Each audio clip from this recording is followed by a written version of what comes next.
अस्सलाम वालेकुम, welcome to my channel. कैसे हैं आप सब? उम्मीद करता हूँ आप सब ठीक होंगे और खैर खैरियत से होंगे। आज की इस वीडियो के अंदर हम बात करने वाले हैं ब्लोमीनोल सिरप के बेनिफिट्स, यूजेस और साइड इफ़ेक्ट्स के बारे में। इस शरबत के क्या फ़ायदे हैं, क्या तरीका इस्तेमाल है और क्या नुकसानात हैं। 3 मिनट की वीडियो के अंदर मैं आपको मुकम्मल डिटेल बता दूँगा, तो वीडियो आप एंड तक वॉच कर लें यार, ताकि आप कोई भी चीज़ मिस ना कर सकें। जब भी आपने सिरप का इस्तेमाल करवाना है या कोई भी आप मेडिसिन यूज़ करते हैं तो अपने डॉक्टर की हिदायत के मुताबिक उसको इस्तेमाल किया करें। डॉक्टर से मशवरा करके उसको यूज़ किया करें ताकि आपको कोई मसला मसाइल ना बन सके। चलें वीडियो स्टार्ट करते हैं बगैर आपका टाइम ज़ाया करते हुए। फ़र्स्ट ऑफ़ ऑल हम जानेंगे इसके बेनिफिट, उसके बाद मैं आपको तरीका इस्तेमाल बताऊँगा और वीडियो के एंड के अंदर मैं आपको इस सिरप के नुकसानात बताऊँगा। जहाँ तक इस सिरप के बेनिफिट्स की बात की जाए, इस सिरप को इस्तेमाल करवाया जाता है अस्थमा को ट्रीट करने के लिए। जिन लोगों को सांस लेने में दुश्वारी होती है, ये सांस लेने में आसानी पैदा करता है। उसके बाद जो सांस की नालियों के अंदर सोजिश हो जाती है, उसको ट्रीट करने के लिए भी सिरप का इस्तेमाल करवाया जाता है। खांसी के लिए, सीने की जकड़न होती है, जिन लोगों के अंदर खांसी होती है, बलगमी खांसी को भी ठीक करता है। उसके बाद जो शॉर्टनेस ऑफ ब्रीथ होती है, ठीक है, कुछ लोगों को जो है ना सांस का फूल जाना हो जाता है और उनको सांस लेने में बहुत ज़्यादा दुश्वारी हो रही होती है, तो उन पेशेंट्स के अंदर भी डॉक्टर इस सिरप को रिकमेंड करते हैं। बलगम वाली खांसी को भी बहुत ज़्यादा कम करता है ये बहुत ही अच्छा शरबत है।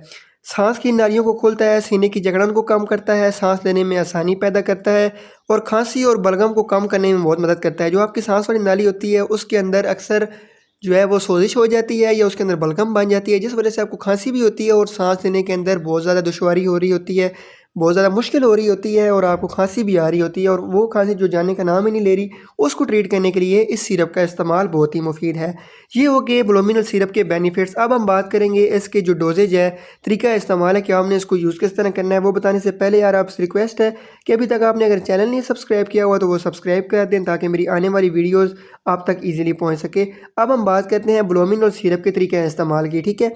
आमतौर पर जो बालिग लोग होते हैं उनमें 1 चम्मच 5 ml जो होता है वो दिन में 2 से 3 बार डॉक्टर रिकमेंड करते हैं। और जो छोटे बच्चे होते हैं उनके अंदर डॉक्टर खुद तय करते हैं कि उनको कितनी डोज़ करनी है। इसलिए जो बच्चे हैं वो, अगर अपने बच्चों के अंदर इस सिरप को इस्तेमाल करवाना है, वो तो डॉक्टर की हिदायत के मुताबिक ही उसको इस्तेमाल करें, ताकि आपको कोई मसला मसाइल ना बन सके। ये हो गया इसके तरीका इस्तेमाल। अब हम बात करते हैं ब्लोमिनल सिरप के साइड इफ़ेक्ट्स के बारे में, जो जानना बहुत ज़रूरी है।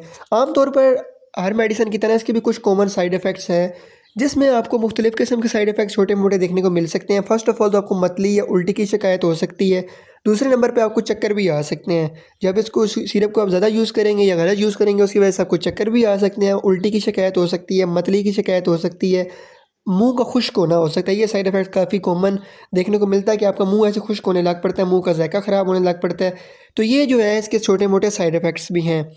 तो ये थी आज की वीडियो। उम्मीद करता हूँ आपको वीडियो पसंद आ चुकी होगी। अगर अभी तक आपको कोई भी चीज़ नहीं पता चली या कुछ भी आप पूछना चाह रहे हैं तो कमेंट करके पूछ सकते हैं।